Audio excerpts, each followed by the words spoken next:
Hi, my name is Steve Brolly and I am a senior biomedical scientist at the Norfolk and Norwich University Hospital Trust in Norwich, England.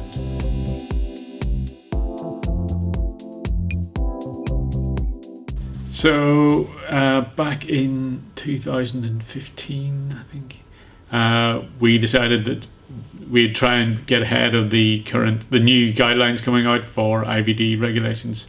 And we started speaking to various companies about their CE IVD PCR systems. So we tried several different ones, mainly for meningitis and encephalitis, and we ended up going with the ELITE InGenius.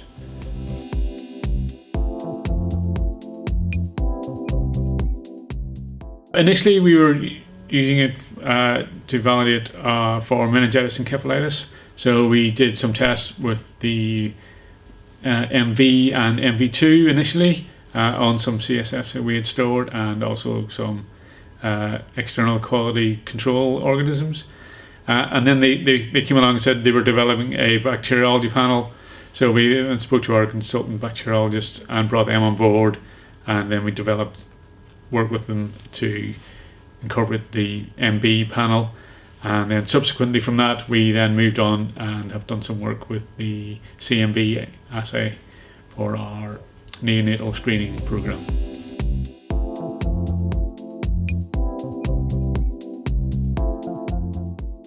It's easy to use. Our staff really liked it. It was pretty straightforward.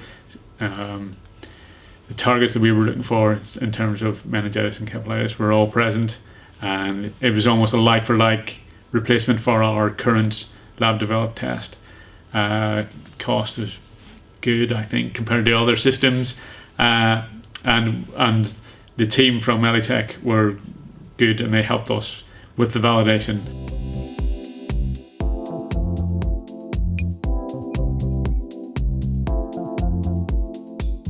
So the main benefit was the decrease in turnaround time. So our previous lab-developed test was a 5-hour process because we batched all our samples together, and then we had a separate reverse transcription step for our RNA viruses, followed by another PCR step. So we went from 5 hours to just over 2 hours with the InGenius system, which is fantastic. And it also allows us to do more than one run in a day, so we can do some in the morning, set stuff up sort of mid-morning, and then do more in the afternoon. And then if we really wanted to, we could set stuff up just before we left in the evening, and we would have results first thing in the morning. So it's improved our turnaround time.